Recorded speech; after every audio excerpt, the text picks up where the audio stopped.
एडलेरियन psychology के बारे में ऐसे 3 फैक्टर्स से हो गए। एडलेरियन साइकोलॉजी के बारे में ऐसे 3 factors which will change your life. Hello everyone and welcome to Peculiar, the 1% daily compounding club, जहाँ पे हमारा एम रहता है डेली 1% कंपाउंडिंग करना। और मेरे लाइफ में एक बढ़िया चेंज, एक बहुत बड़ा चेंज तब आया जब मैंने एडलेरियन साइकोलॉजी के बारे में जाना। और वो मैंने कैसे जाना?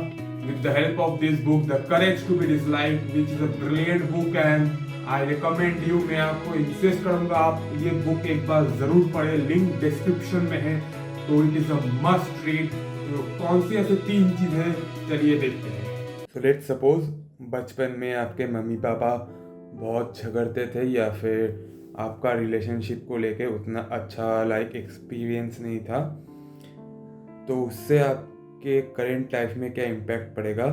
आप शायद ये सोच सकते हो कि मुझे रिलेशनशिप में नहीं जाना है।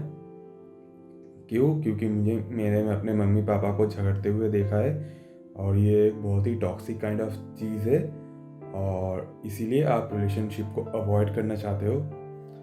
तो बेसिकली नॉर्मल साइकोलॉजिस्ट जो पॉपुलर बिलीफ है वो क्या कहते हैं, जस्ट बिकॉज आपने ये सिचुएशन को पहले देखा है और आपका ये एक्सपीरियंस है, इसीलिए आप रिलेशनशिप को डिच कर रहे हो। इसमें आपका कोई गलती नहीं है, जो गलती है वो उस सिचुएशंस का है। लेकिन अगर आप एडलेरियन साइकोलॉजी को मानते हो, अगर एडलेरियन साइकोलॉजी को आप पढ़े होंगे अच्छे से, तो Adlerian psychology denies the trauma. तो इसका मतलब क्या हुआ? तो एडलेरियन साइकोलॉजी ये कहती है कि हम कोई भी सिचुएशन को या फिर कोई भी इंसिडेंट को एक मीनिंग अटैच करते हैं which suits our needs. Just because हमें रिलेशनशिप में नहीं जाना है, हमें वो चीज़ उतना कॉम्प्लिकेट नहीं करना है, डेली स्ट्रगल्स में हमें नहीं खुद को इन्वॉल्व करना है, तो इसीलिए हम रिलेशनशिप को अवॉइड कर रहे हैं। और अवॉइडेंस का क्या कारण दे रहे हैं कि हमारे पेरेंट्स बहुत टॉक्सिक थे या फिर उनके बीच में डेली झगड़ा होता था। तो एडलेरियन साइकोलॉजी ये कहती है, ये ट्रॉमा को डिनाई करती है और इसका एक्सप्लेनेशन कुछ वैसे देती है। दूसरी जो चीज़ एडलेरियन साइकोलॉजी में माना जाता है कि कोई एक सिचुएशन ए हो गया और उसकी वजह से सिचुएशन बी अराइज कर रहा है, तो इसको एक पॉपुलरली जो बिलीव किया जाता है, इसको एडलर कहते हैं लाइफ लाई है। तो एग्जांपल देता हूँ, तो अभी मैं एक पॉडकास्ट सुन रहा था कुमार मंगलम बिरला जी का विद निखिल कामत। तो आप वो पॉडकास्ट बहुत ही अमेजिंग पॉडकास्ट है, तो प्लीज़ उसको ज़रूर से वॉच करना, बहुत कुछ सीखने को मिलेगा। तो बिरला जी ये कहते हैं, उनके बेटे आदित्य कुमार बिरला, उनका खुद का डिसीजन था कि वो क्रिकेट खेलेंगे, तो वो रणजी ट्रॉफी में आए। पहले एक एक्स्ट्राज में थे कि पानी पिलाते थे प्लेयर को, फिर रणजी ट्रॉफी खेले भी 2017-2018 में।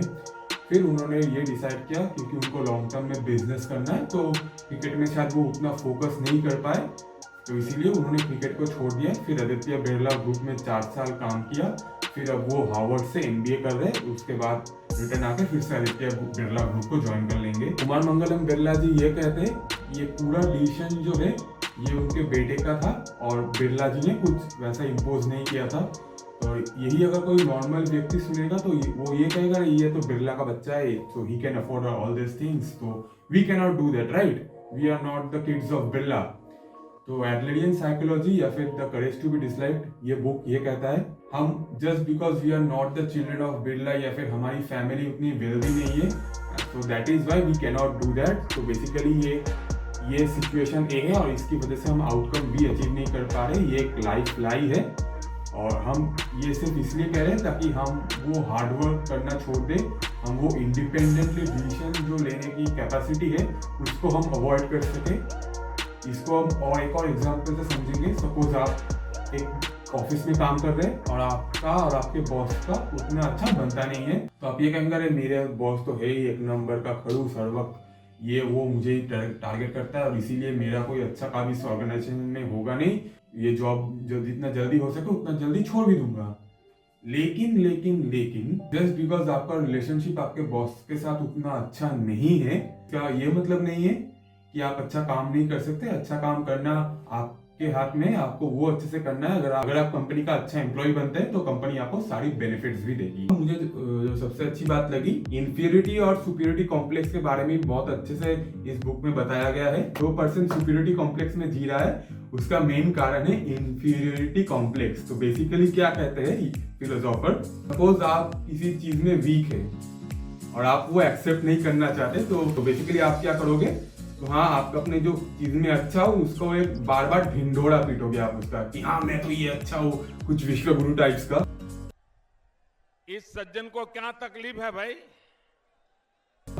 ये चैनल बंद होगा अब। तो बेसिकली आप ढिंढोरा पीटोगे, हाँ मैं तो ये हूँ वो हूँ, मुझे ये सीखने की जरूरत नहीं है, वो नहीं है, I am this, I am great, मुझ में कोई खामियां ही नहीं है। तो ये सुपीरियरिटी कॉम्प्लेक्स कहाँ से आता है? Just because I am inferior at something और सम ऑफ द थिंग्स। और इसीलिए और फिलोसोफर एक बहुत ही अच्छी बात करते हैं, इंफीरियरिटी का फीलिंग होना अच्छा है क्योंकि ये आपको चांस देता है इंप्रूव करने का। लेकिन अगर आप इंफीरियरिटी कॉम्प्लेक्स में फंस गए कि हाँ मेरे ये नहीं है वो नहीं है, तो that gives a right to superiority complex कि just to hide your inferiorities you build around yourself a bubble that you are good in so and so things and you don't need to learn the other things. Point number 3, separation of task. तो separation of task, youth क्या कहता है कि हमेशा वो परेशान रहता है कि उसके बारे में और लोग क्या सोचेंगे, उसका एक्शंस का क्या रिजल्ट होगा औरों की जिंदगी में।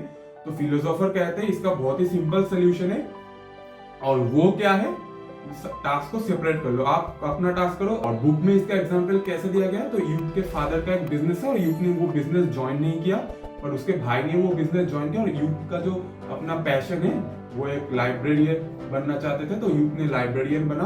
लेकिन जब वो लाइब्रेरियन बने तो उनके मम्मी पापा से उनको बहुत सुनने को मिला, typical situation in Indian family, कि अरे तूने बिजनेस क्यों परस्यू नहीं किया, फैमिली बिजनेस है, तूने लाइब्रेरियन क्यों बनना चाहा वगैरह एंड ऑल दैट। तो यूथ कहते हैं ये शायद मैंने गलती कर दी। फिलोसोफर क्या कहते हैं, ये आपकी गलती नहीं है, आपके मम्मी पापा का क्या रिएक्शन है, that is not your task, your task is to follow your passion and you did that. और इससे एक और चीज जो आता है, अगर आप ये सोचते वो मेरे बारे में क्या सोचेगा, अगर मेरा ऐसा एक्शन उसको अच्छा नहीं लगा, तो ये बहुत ही एक सेल्फिश मोटिव है अपने बारे में सोचने का। और वैसा क्यों है, तो फिलोसोफर ये कहते हैं कि आप हमेशा वैलिडेशन के लिए जीते हो, अब आपका काम उन पर क्या इफेक्ट करेगा या उनका कैसा रिएक्शन रहेगा, that is your self validating and that is a selfish way to live your life. और इसी के लिए फिलोसोफर कहते हैं कि हर एक आदमी को आप अपना ओपोनेंट हिसाब से मत देखिए, आप ऐसे देखिए कि हर एक आपका एक फेलो कॉमरेड है, तो आपका इंटरपर्सनल रिलेशनशिप बहुत ही अच्छा जाएगा। और मेजॉरिटी ऑफ आवर प्रॉब्लम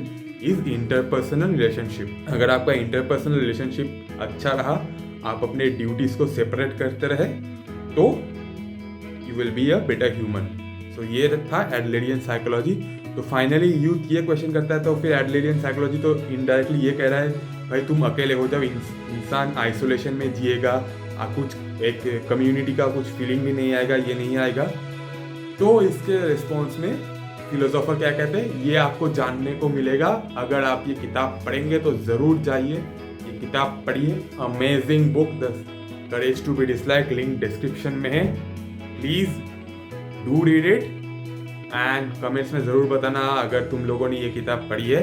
और तब तक के लिए bye bye and do subscribe the channel for daily 1% compounding and see you again next time.